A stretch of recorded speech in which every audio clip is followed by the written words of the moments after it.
Planchado na ang NBA Finals kahit na wala pa mang nakaabante mga idol, pero alam nating mataas na sa ngayon ang tsansa ng Pacers pagkatapos na kanilang mabauna sa 3-1 ang Knicks. Samantalang isang panalo pa ang OKC Thunder at sila'y makakabante na rin. Sa ngayon, mababa na kasi ang tsansa ng Knicks at ng Minnesota na makabante dahil mababa rin naman ang tsansa ng isang kupunang makalusot kung sila'y baon sa 1-3. Sa labang ito ay pinakita lamang ni Tyrese Haliburton kung bakit siya na ang makabagong point guard sa NBA.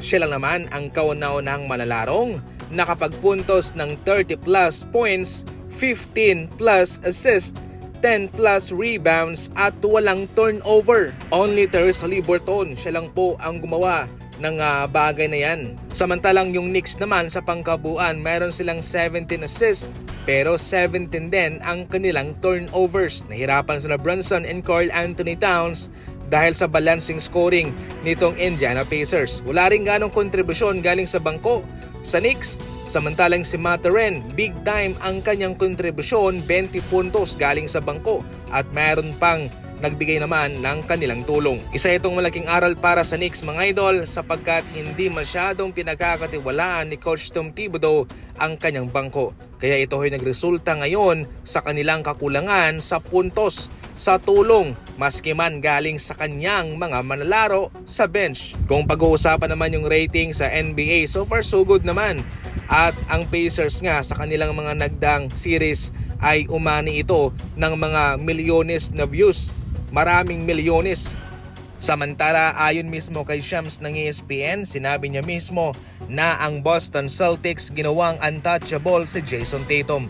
Ibig sabihin yan ay lahat ng mga malalaro nila ay pwedeng i-trade. Dagdag pa niya, siguradong maraming mag-i-inquire daw ng mga kupunan kay Derek White at kay Jaylen Brown. Ang impormasyong ito galing mismo kay Shams ng ESPN ay isang malaking pasabog sapagkat marami ding mga impormasyon galing sa ibang mga NBA insider na itong si Brown ay hindi raw iti-trade ng Boston Celtics. Ngulit sa ngayon, tila nagiba ang ihip ng hangin at mukhang makikinig ang Celtics ng offer sa ibang kupunan.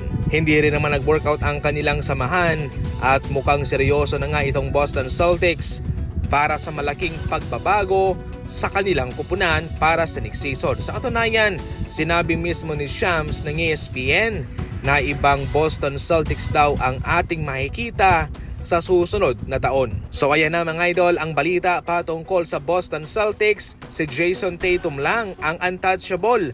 Siya lang ang bawal i-trade. Para sa mga NBA updates, tumutok lang palagi. Maraming salamat po sa panonood.